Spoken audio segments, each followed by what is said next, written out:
నమస్తే, welcome to I dream. ఈ రోజు మనతో పాటు ప్రముఖ ఆధ్యాత్మికవేత్త మాడుగుల శివప్రసాద్ గారు ఉన్నారు. మాట్లాడదాం. నమస్తే గురుగారు. ఆశీర్వచనం తల్లి. గురుగారు, జ్యోతిష్యమే నిజమైతే మనం చేసే కృషి, మన నిర్ణయాలు ఎంతవరకు మార్చగలవు, ఎంతవరకు ప్రభావం చూపిస్తాయి? జ్యోతిష్యమే నిజమైతే అనేది కాదు, జ్యోతిష్యము యథార్థము నిజం. కష్టపడేటువంటిది కూడా వీడు కష్టపడతాడు అనేటువంటిది, స్వయం కృషి అనేటువంటిది కూడా జ్యోతిష్యంలోనే ఉంటుంది. చెప్తాం, ఎందుకంటే జ్యోతిష్యము చాలా గొప్పది. ఎప్పుడు కూడా మీకు మనం ఇవాళకి కొన్ని పట్టించుకో మామూలుగా. గురుగారు, ఒక్క సందేహము. పాత కాలంలో ఎందుకు వివాహాలు జ్యోతిష్యం చూసి చేసుకునేవారు కాదు? ఈ మధ్య కాలంలోనే ఒక 20 సంవత్సరాలుగా, 30 సంవత్సరాలుగా ఎక్కువైపోయినాయి. పాత కాలంలో చూసేవారు కాదు కదా? ఎందుకు ఎవరు గురుగారు? చెప్పారమ్మా పాతకాలంలో చూసేవాళ్ళు కాదు అని? జ్యోతిష్యము చూసే పుత్రకామేష్ఠి యాగము చేస్తే నీకు సంతానము కలుగుతుంది అని దశరథ మహారాజుకు చెప్పారు. అంటే దేవుడి కాలంలో జాతకాలు కాదు. చూసే ఇటువంటి యోగవంతులు పుడతారు మీ యొక్క రాజ్యములో అని చెప్పారు అంటే జ్యోతిష్యం వల్లనే చెప్పారు. జ్యోతిష్యం వల్లనే పలానా మీరు ఇట్లా ఒక యాగం చేస్తే మీకు మేలు జరుగుతుంది అని చెప్పారు. అంటే దేవుళ్ళ కాలంలో కాదు గురువుగారు, మన అమ్మమ్మలు అలా ఆ జనరేషన్లో మామూలు పుట్టగానేనో, లేకపోతే ఒక అమ్మాయి పుట్టగానే అంటే నిర్ణయించేసుకుంటారు కదా, ఈ అమ్మాయి మా కోడలు, ఆ, ఈ అబ్బాయి, అలా నిర్ణయించేసుకునేవాళ్ళు కదా. అప్పట్లో జాతకాలు అవేం పట్టించుకోకుండా నిర్ణయించేసేవాళ్ళు కదా. అందుకనే అప్పుడు విడిపోయేది చాలా తక్కువ ఉంది. ఇప్పుడు ఎందుకు చూడాల్సి వస్తుంది అంటే ఎక్కడ మధ్యలో విడిపోవాల్సి వస్తుందో అనేటువంటి ఇదితో చూస్తూ ఉన్నారు. అయినా కొన్ని సందర్భాలలో వింశోత్తరి దశల్లో ఆ సందర్భం వచ్చిన తర్వాత పిల్లలు పెద్దవాళ్ళు అయిన తర్వాత, పెళ్ళిళ్ళు అయిన తర్వాత కూడా భార్యాభర్తలు విడిపోయిన వాళ్ళు ఉన్నారు కదా, విడిపోతున్న వాళ్ళు ఉన్నారు కదా. ఈ రంగం ఆ రంగం అని నేను చెప్పను, కానీ కొన్ని రంగాలలో కొన్ని వ్యవస్థల్లో పెళ్ళిళ్ళై పిల్లలకు పెళ్ళిళ్ళైన తర్వాత కూడా భార్యాభర్తలు విడిపోతున్న వాళ్ళు ఉన్నారు కదా. అవును గురుగారు. అందుకనే పూర్వకాలంలో ఏమిటి అంటే ఎవరు మన పిల్ల మనవాళ్ళు అని అనుకొని వాళ్ళందరూ సమ్మతితో చేసుకునేటువంటి విధానము.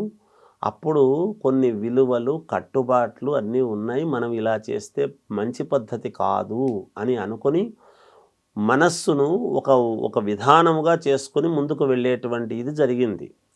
ఎప్పుడు? ఒక 50-60 ఏళ్ల క్రితం. దాదాపు ఒక 40 ఏళ్ల దగ్గర నుంచి ఏమవుతున్నది అంటే, నా మనస్సు నాది, నీ మనస్సు నీది, సంబంధం ఏమిటి అనే పరిస్థితులు వచ్చినాయి.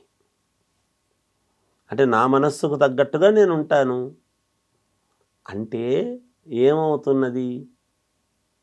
స్వేచ్ఛ. ఎప్పుడైతే స్వేచ్ఛ కావాలి అనేటువంటిది, విపరీతమైనటువంటి స్వేచ్ఛను కోరుకుంటున్నామో అక్కడ ఇబ్బందులు వస్తున్నాయి. కేవలం విపరీతమైన స్వేచ్ఛ కోరుకోబట్టే. అందుకని జాతకంలో లేవు అనేది ఏం లేదు, ఉన్నాయి. జాతకము చూసుకోవడము ఉంది, లేకపోలేదు. ఇప్పుడు ఎక్కువైంది, ఎక్కువైనా ఇవి ఎక్కువైనాయి, తేడాలు వస్తున్నాయి. అందుకని శ్రమ పడుతున్నారు. శ్రమ తగినటువంటి ఇది అంటే అన్ని జాతకంలో ఉంటాయి, ప్రతిదీ ఉంది జాతకంలో, లేకపోలేదు. ఎంతమంది సంతానము అనేటువంటిది ఉంటుంది. వీళ్లకు ఈ దంపతులు కనుక వివాహం చేసుకుంటే వీళ్లకు ఎటువంటి సంతానము కలుగుతుంది, యోగవంతమైంది అనేటువంటిది ఉంది. అన్నీ ఉన్నాయి. శాస్త్రాలు ఎప్పుడు కరెక్ట్గానే ఉన్నాయమ్మా. శాస్త్రం చదువుకున్న వాళ్ళల్లో దోషాలు ఉండవచ్చు తప్ప శాస్త్రాలు ఎప్పుడూ మొదటి నుంచి ఉండేటువంటివి. అందుకే కదా పూర్వం నుంచి ఎప్పుడు రాజుల కాలం కాదు అంటే అప్పుడే ఉన్న తర్వాత మన అమ్మమ్మలు, తాతమ్మలు, నాయనమ్మల కాలం నాడు లేవని చెప్పడానికి లేదు కదా, ఉన్నాయి కదా. అప్పుడు కూడా వాళ్ళు కూడా శాస్త్రాన్ని బట్టే కదా చేసుకుంటూ వచ్చారు. అలా నిర్ణయించడంలో ఏమిటంటే వరస అనేటప్పటికీ ఇంగోరిని బయట నుంచి తెచ్చుకునేంత అవసరం ఏముంది? ఇంట్లో ఇల్లు, మా ఇంట్లో వాళ్ళని మనవాళ్ళే అని కలుపుకుంటూ చేసుకుంటూ వచ్చినటువంటి సందర్భాలు కాబట్టే సమస్యలు వచ్చినా కూడా వాళ్ళని అర్థం చేసుకుని ఆ సమస్యలను పెద్దగా సమస్యలు అనుకునేవాళ్ళు కాదు.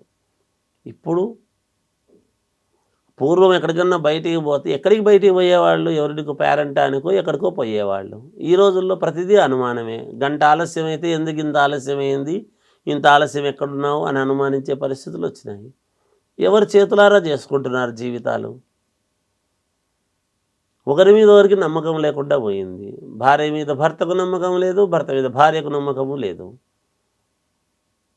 నమ్మకం లేకుండా అవుతున్నది. ఎందుకు? పరిస్థితులు అట్లా వచ్చినాయి. అది చేతులారా చేసుకున్నటువంటిది మనం. ఏదైనా మన చేతులారా మనమే విచ్చలవిడిగా మనకు ఒక స్వేచ్ఛ కావాలా అని కోరుకుంటున్నది మనమే. ఆ స్వేచ్ఛకు లోబడి తిరుగుతున్నది మనమే. స్వేచ్ఛకు తగ్గట్టుగా మన ప్రవర్తనలు ఉండేటువంటివి మనమే. ఎక్కడ ఎలా ఉండాలనో గౌరవము లేకుండా అగౌరవముగా మనము పోతున్నది మనమే. అగౌరవింపబడుతున్నాం, మళ్ళీ మనల్ని అన్నారు అని బాధపడేది మనమే. ఇంకోడు ప్రశ్నించేట్టుగా చేసుకునే విధానము మనదే. అన్నీ మనలో లోపాలు పెట్టుకొని ఎదుటివాడు అన్నాడని ఫీల్ అవుతున్నాం. మనకు కట్టుబాట్లు పెట్టినటివి పోగొట్టుకున్నాం. వద్దని స్వేచ్ఛ కావాలనుకున్నాము. స్వేచ్ఛ కావాలి అని అనుకున్నప్పుడు 10 మంది విమర్శిస్తారు. విమర్శించినప్పుడు విమర్శించినారని బాధపడితే ఎట్లా? జాతకాల్లో అన్నీ ఉన్నాయమ్మా. జాతకాల్లో లేనిది ఏమీ లేదు. గురుగారు, ఒక మనిషికి రాశి తన నక్షత్రం తెలియనప్పుడు, పుట్టిన సమయం అప్పటి కాలంలో కొంతమందికి లేనప్పుడు వారి జాతకం చూసుకోవాలి అనుకుంటే ఎలా గురుగారు? పేరును బట్టి అది అది నిజంగానే జరుగుతుందా? ఖచ్చితంగా జరుగుతుంది. ఎందుకు జరగదు? అంటే దీంతో పాటు సమానంగా ఉంటుందా గురుగారు? అంటే ఖచ్చితంగా నక్షత్రము, పుట్టిన ఉంటుందమ్మా. సమయం. ఖచ్చితంగా ఉంటుంది.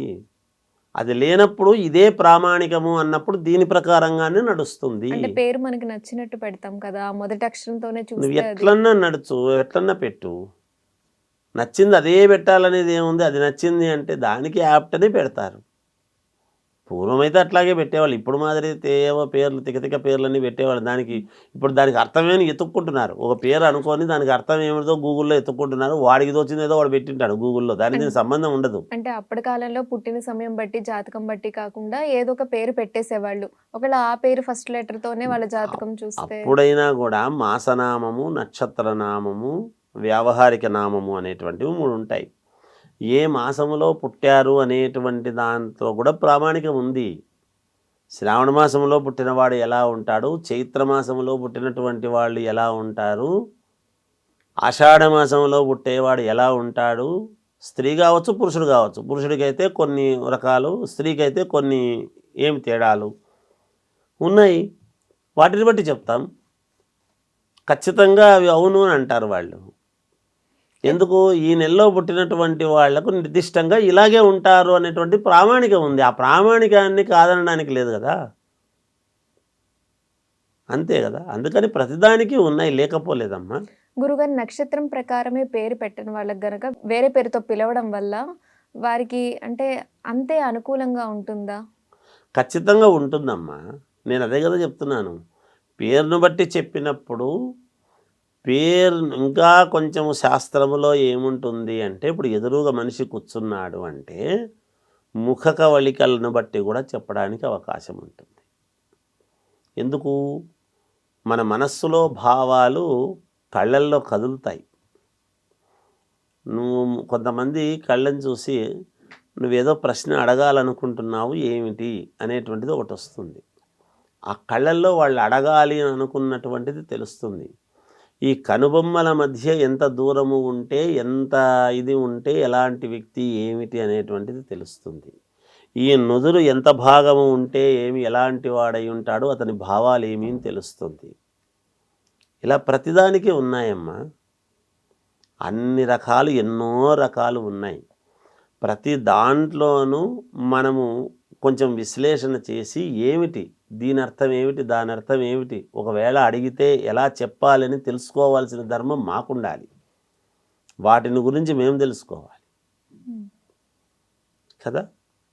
అందుకని ఇప్పుడు ఈ ఇక్కడ ఉండేటువంటి ఈ నొసట ఉండేటువంటి ఈ ఫణాన్ని బట్టి ఇతని యొక్క గుణగణాలు ఎలా ఉంటాయి, పేరును బట్టనే కాదు, మనిషి రూపురేఖలను బట్టి కూడా చెప్పడానికి అవకాశం ఉంటుంది. అతని యొక్క ప్రవర్తన కొంతవరకు చెప్తాం. అన్నిటికీ 100% అనేటువంటిది చాలా తప్పు. జాతకంలో కూడా 100% చెప్తామనేది చాలా తప్పు. 85% మాత్రమే చెప్పగలుగుతాం నిజాయితీగా ఒప్పుకోవాల్సి వస్తే. నేను 100% చెప్తానండి అని మాట మాట్లాడుతున్నాము కానీ ఎవ్వరైనా సరే 100% ఎవ్వరైనా ఎవరైనా సరే ఒక ఊరికే మనిషికి మాటలు మనం అనటం గొప్ప కాదు, అట్లా చెప్పకూడదు కూడా. 100% అనేది కాదమ్మా. నీకేమవుతుంది 10 రూపాయల్లో ఒక 8, 8.5%, 8.5 రూపాయి వచ్చింది అంటే ఆల్మోస్ట్ అలా వచ్చినట్టే కదా. అది సంతోషపడాలి. ఎక్కడ చిన్న చిన్నవి అటు ఇటు ఉంటాయి, కొంచెం ఉండకుండా ఉండవు. అందువల్ల మన జాతకంలో ఎప్పుడూ కూడా ఖచ్చితంగా చెప్పొచ్చు, చెప్పకూడదు అనేది ఏం లేదు. చక్కగా వివరించారు. ధన్యవాదాలు గురుగారు. జయోస్తు.